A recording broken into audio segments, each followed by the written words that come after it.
Todas as Garotas em Mim é a pior série novela já feita em toda a história da Record? Olha, é exatamente sobre isso que eu vou falar com você no vídeo de hoje, que é a minha crítica à primeira temporada dessa série. Bom, a gente já esperava aqui nessa série um tom diferente das bíblicas tradicionais, muito mais leve, muito mais adolescente. Eu acho inclusive que a série se vendeu muito melhor do que Reis. Ela é exatamente o que as chamadas, o que os trailers previamente anunciaram. Acontece que a série foi rejeitada pela audiência, pelo público, por várias razões. Eu listo todas essas razões no vídeo que tá aparecendo no card para você assistir depois desse vídeo aqui. E por ela ter sido rejeitada pela audiência, pelos números de audiência terem despencados, veículos de imprensa e outros comentaristas aí bravaram que essa aqui é a pior coisa que a Record já fez em dramaturgia em toda a sua história, em todas as décadas de história. E olha, eu vou falar uma coisa que eu sei que muita gente verdadeiramente não gostou da série. Por opinião, por gosto pessoal, tem conhecidos que gostam das bíblicas, mas também não gostaram dessa série aqui. E ok, a opinião deles é real, a gente tem que respeitar.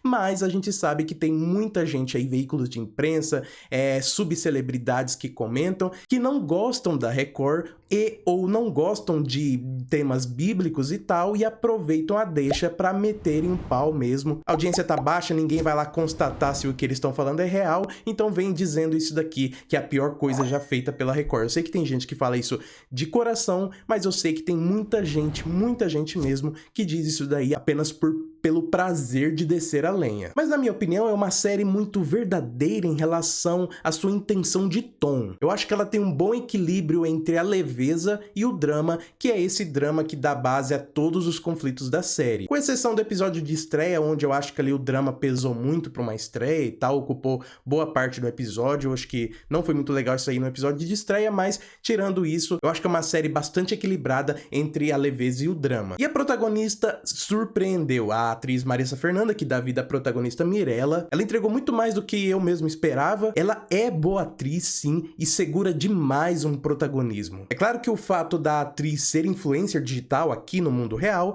ajudou ela a compor essa personagem, né? Mas eu não falo só disso, eu acho que a atriz também consegue passar dessa persona influencer que a Mirella tem até a persona mais intimista, mais quebrada por conta de todos os seus conflitos, de todas as suas questões e emoções. Eu acho que ela passa por essas personas muito bem. Inclusive, ela protagoniza uma sequência excelente junto com a sua irmã mais nova, a Melissa, que é a atriz Clara Martins, já na reta final da temporada, que é quando as duas irmãs se reaproximam e abrem seu coração uma para outra, uma sequência longa, mas que eu acho que é a melhor sequência de toda a temporada, e abrem seus corações assim de uma forma que os personagens adultos, os pais, não são capazes de fazer, e as meninas que são imaturas, mais novas, são capazes, fazem isso, e as duas atrizes mandam bem demais nessa sequência. Inclusive a Mirella, protagonista, ela quebra a quarta parede, ou seja, ela conversa com o público como se ela soubesse que está numa série, ou que soubesse que nós estamos assistindo ela. Isso tem em diversas séries, filmes internacionais, no Brasil tem um pouco menos, mas tem também. Eu não costumo gostar desse recurso, eu gosto quando a obra é fechadinha mesmo, ali em si, né, é ficção pura, mas aqui eu confesso que eu gostei, inclusive eu senti falta demais disso, ali do meio da temporada pro fim, ela praticamente já quase não faz isso, é muito pouco, pra vocês verem como foi divertido e agregou toda a leveza, toda a dinâmica da série. A Adriana Garamboni não é nenhuma novidade estar muito bem no papel aqui da avó da Mirella, a Isis. A sua elegância que já vimos em Sarah, lá em Gênesis, confere aqui a personagem Isis uma áurea de uma mulher vivida, sensata, sábia, mas eu acho que faltou um pouco mais de aprofundamento na personagem, muito embora eu suspeite que eles vão fazer isso mais pra frente, porque a personagem tem sim mais camadas, ela não é só aquilo que a gente vê ali. Pois a gente viu ela no início da temporada se perguntando o que vai ser dela agora que ela tá viúva e tudo mais. Mas foi isso, assim, ela não apresenta aí nenhuma questão, nenhum problema próprio pra ser resolvido. Mas mais uma vez eu acho que isso daqui também é intencional, eu acho que a série nesse momento quer passar aqui pro público só a faceta sábia da personagem, aquele estereótipo da pessoa mais velha que é um guia, que tem a sabedoria, tal qual a gente viu o professor Dumbledore na série Harry Potter, série de livros e de filmes, onde ele também tem essa persona aí mais velha, sábia, guia, que parece incorruptível, mas que ao longo da saga, ao longo da série, a gente vai descobrindo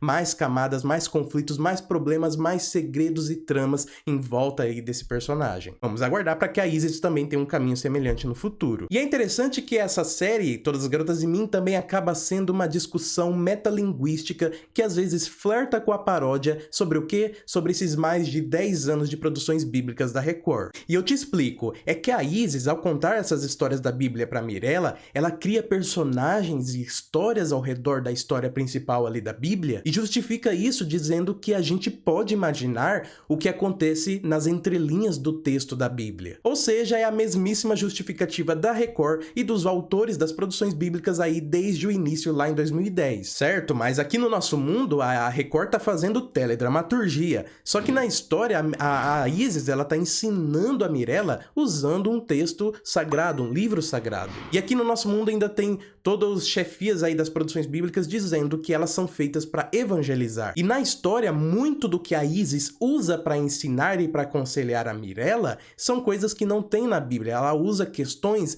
e conflitos ali que são criados a partir dela, não necessariamente estão no texto da Bíblia. É complicado isso, né? Eu, inclusive, acho que a Isis precisa ser a próxima autora de Reis. Porque olha que mulher criativa aí com as histórias da Bíblia. Inclusive, por 2 vezes nessa temporada, a Mirella fala de Reis. Sim, a série Reis da Record. Ela diz que assiste a série. Mas isso não se encaixa no perfil dela nem um pouco. São momentos constrangedores, inclusive. Porque não faz o menor sentido com a construção da personagem. Só encaixa numa coisa, numa coisinha, que é o fato dela gostar de roupas vintage, eu acho que fala, né? Roupas antigas, de 100 anos atrás aí mais ou menos. E em Reis os personagens têm figurino muito pra frente aí em relação à sua época, né? E aí vamos dizer que é um figurino que combina com os anos 20, 30, né? Coisa de 100 anos atrás. Então faria sentido só nessa questão a menina acompanhar a Reis ali, porque o figurino é de uma época que ela curte, que ela gosta, apesar da história de fato não ser dessa época. Inclusive, esse negócio da Mirella gostar de roupas antigas foi uma sacada aí boa que a série encontrou, que a autora encontrou, para colocar uma protagonista no horário nobre da Record utilizando roupas e figurinos que certamente elas, né, gostam e aprovam. Mas isso também acaba fazendo a gente pensar, se a Mirella fica dizendo, principalmente lá no início da temporada, que as mulheres do passado estavam fadadas a sofrer por conta do patriarcado e por conta do machismo da época, então por que ela admira tanto essas épocas antigas, essas mulheres? E ainda que seja apenas o figurino da época, no último episódio da temporada ela diz pra avó que sente que olhando uma foto de uma mulher antiga, ela diz que sente que tinha alguma coisa naquelas mulheres que faz falta nela e ela não sabe exatamente o que é, algo do tipo. E ela concorda quando a avó dela replica dizendo que isso é porque as mulheres da época eram o que eram, diferente das de hoje que são o que os outros querem que são. Como eu disse, a menina concorda, mas isso não faz muito sentido com aquela militantezinha do início da temporada. E não adianta dizer que é por conta de toda a história que a Isis contou pra ela, a história da Bíblia de Dalila, porque não tem nada nessa história que fala alguma coisa sobre isso, né? Não teria por que a história da Dalila e da Bíblia aí mudar a opinião da Mirella. Me parece simplesmente uma falha na construção da personagem. E essa parte bíblica da série, ela não tá dividida em questão de tempo aí, né? Tempo de tela, em equilíbrio com a parte contemporânea. Claro, porque a parte contemporânea é a parte principal, então ela passa tem mais tempo de tela. Mas é muito legal como a Mirella mistura o elenco ali, né, as pessoas ao seu redor, na parte bíblica ali na sua imaginação. Só é um pouco perigoso pro entendimento do público, porque você ali tem muitos personagens que você ainda tá entendendo quais são as relações entre eles aqui no mundo real e tal, e aí você vai pra parte bíblica e eles já misturam, né?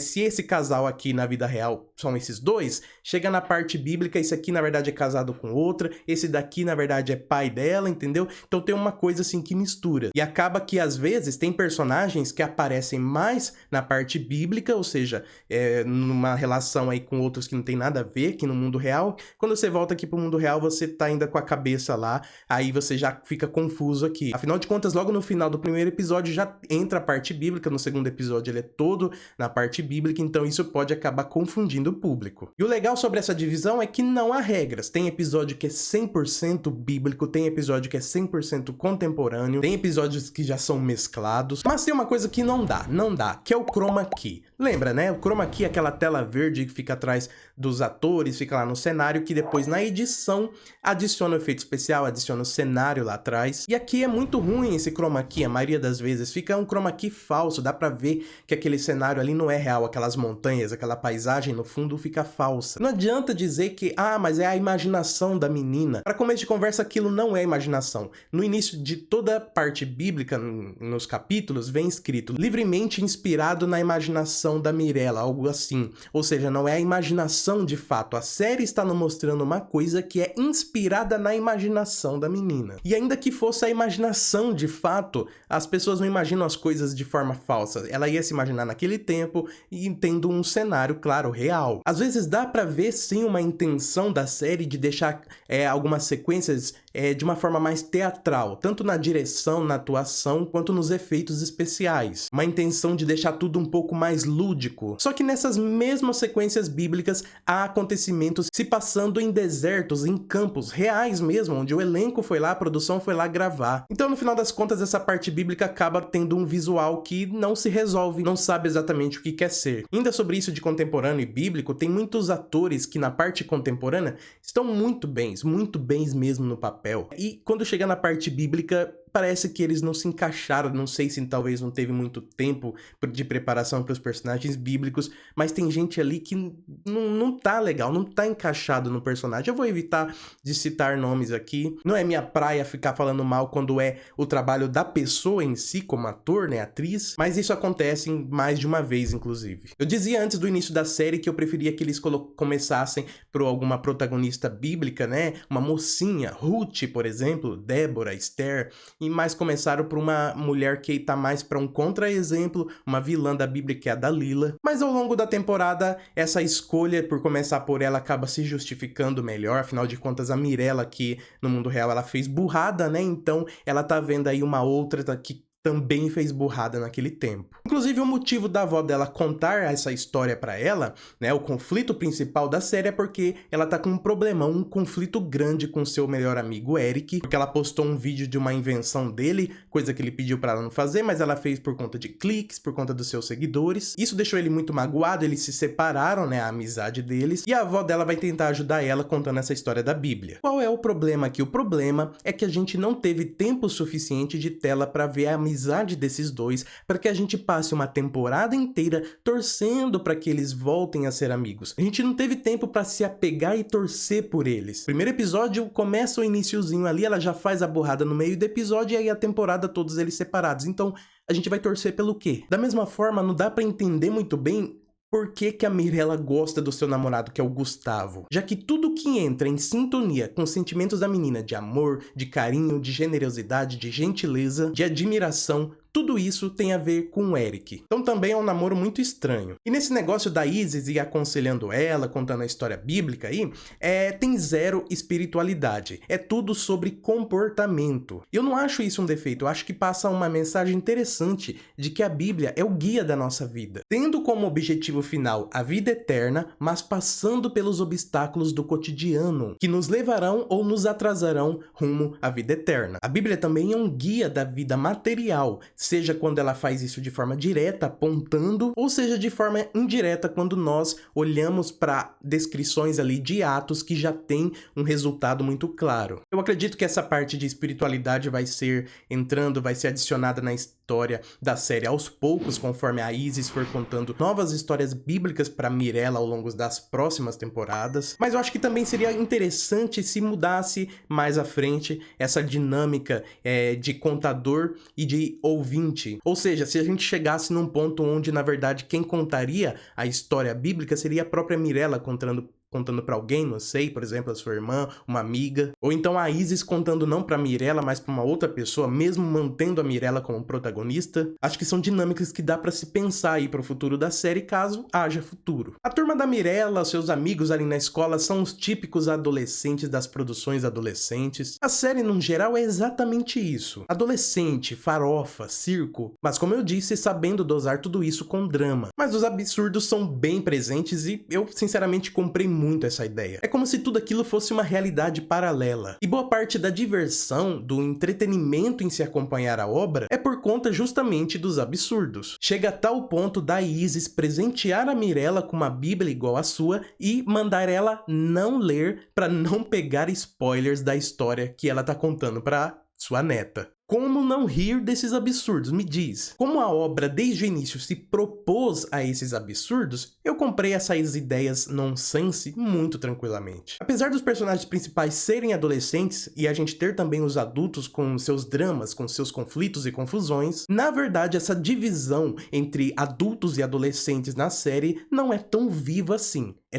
tênue. Isso porque há um segredo, há uma trama obscura que cerca praticamente todos os adultos da série e que volta para assombrá-los, fazendo com que eles se revelem, não apenas se comportem, mas se revelem adolescentes da mesma forma, com inseguranças, orgulho, paixões, ego, ódio, tal qual os adolescentes contemporâneos. No final das contas, não temos uma divisão entre adolescentes e adultos, mas uma divisão entre adolescentes e adolescentes que se vestem com uma casca de adultos. Ou seja, a série é adolescente em quase 100% do elenco. Também muito interessante o personagem Júlio, do Ângelo Paes Leme, que se mostra um homem ultrapassado, um peixe fora d'água, preso a um passado de glória e que aqui no presente não sabe o seu lugar no mundo, enquanto tem conflitos com toda a família.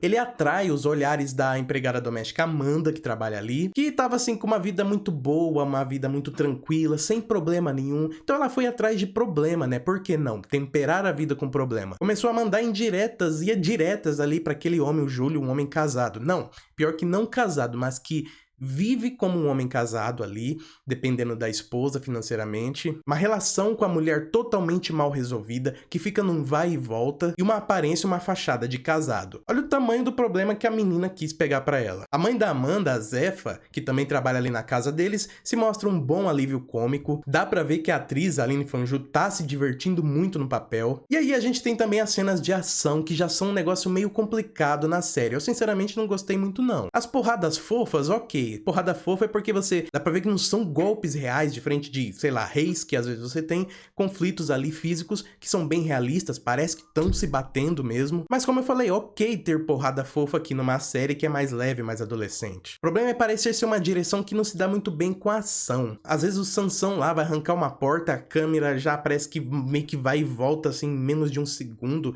dá uma tremida, fica um negócio muito esquisito. Mas a estética da série em si, toda a estética da série é muito boa, muito legal, é realmente excelente, tem recursos visuais na tela que são muito bem utilizados, como quando a Mirella tá escrevendo em seu diário, fica aparecendo os pedacinhos de papel, também tem legendas das coisas que os personagens falam, regionalismo, né, coisas lá do sul, e também quando a Isis principalmente fala algo em alemão, então essas legendas também ajudam, muito bem utilizadas. Inclusive a escolha para a trama se passar em Florianópolis, Santa Catarina, muito boa, dá uma outra cor, uma outra vida à série. Nossa, só de sair do Eixo Rio de Janeiro São Paulo já é um ganho danado. Inclusive eu recomendo, fica aqui a sugestão das próximas temporadas aí, se passar em outros lugares do Brasil, por que não? Nordeste, Norte, Centro-Oeste, aqui em Campo Grande, Mato Grosso do Sul, Pantanal, quem sabe. A trilha sonora da série é muito legal também, excelente, um mix muito bom entre trilhas originais e também músicas que já existem internacionais e tal. Tudo muito bem casado e bem feito. O problema maior da série eu acho que são os diálogos, muitas vezes são bem ruins mesmo, acabam destoando até do absurdo da série. É como se muita coisa aí da série fosse aquele ruim que dá a volta e fica bom de novo,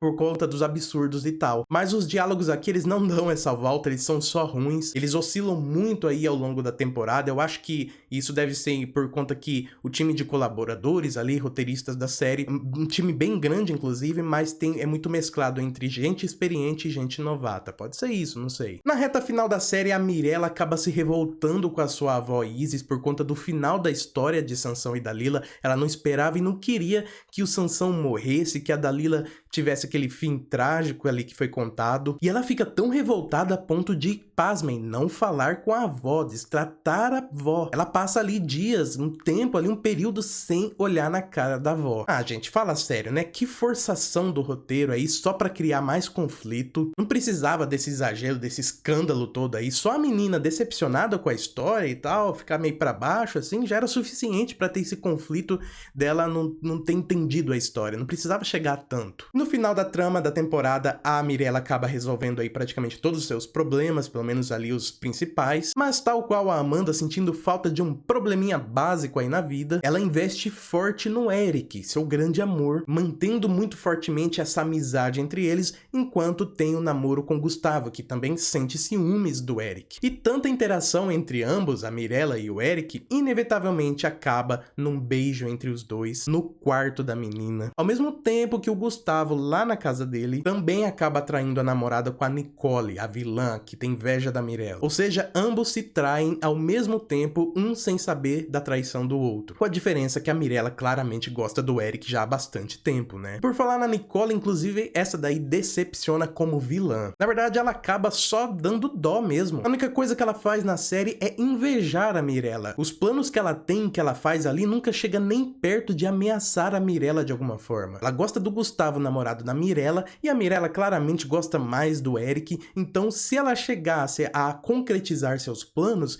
pegando ali o Gustavo pra ela e a Mirella ficando sem o Gustavo e com um caminho mais aberto pro Eric, como público, porque a gente ia ter medo disso acontecer se, como eu falei, não tem nada de condizente nesse namoro da Mirella com o Gustavo, se o rapaz claramente não presta, a série deixou isso muito claro, e se a menina também não esquece do Eric. Por que que a gente vai temer uma vilã dessa? Fala sério, a Nicole na verdade é uma aliada da Mirella. No geral, Todas as Garotas em Mintagem é muito mais série do que Reis, ela não tem aquelas enrolações num nível que as novelas acabam tendo, acabam caindo. E num nível que Reis, principalmente na sua segunda temporada, também acaba caindo. Reis, em vários momentos ali, acaba sendo de fato novela. Agora, Tagem não. Isso daqui, ela é série todo o tempo. Ou seja, no questão de formato, é uma série melhor resolvida do que Reis. Como vocês puderam ver, eu gostei sim da série, gostei muito mais do que todo mundo aí praticamente. Comprei a ideia desse circo, dessa farofada toda aí. Realmente eu me divirto assistindo, acho que inclusive o tempo passa mais rápido assistindo o episódio 50 minutos de Tagem do que 45 que seja de Reis. Não que Reis eu não goste, gente, vocês sabem muito bem, tem 2 vídeos de crítica que gosto muito de Reis, mas acabo me divertindo mais assistindo Tagem. Minha nota para essa primeira temporada é 7,5 de 10, e sim, gostei de uma série de menininha, como alguns dizem por aí. Agora eu quero saber, claro, a sua opinião, o que você achou dessa série. Eu fiz uma pesquisa anteriormente aqui, esse é o resultado, muita gente não gostou, mas você que tá aqui no vídeo, chegou até aqui, diz aqui embaixo qual a nota que você dá de 0 a 10 para a primeira temporada de Todas as Garotas em Mim. Agradeço a Fia Naya, a Enair Enes que apoiam o canal e por isso elas têm benefícios exclusivos como lives mensais e vídeos semanais exclusivos, como você também pode ter apoiando muito o canal a partir de apenas R$ 2,99 ao mês. Tô deixando aqui na tela esses outros 2 vídeos para você ficar um pouquinho mais com falando de bíblicas. Te vejo no próximo vídeo e Shalom!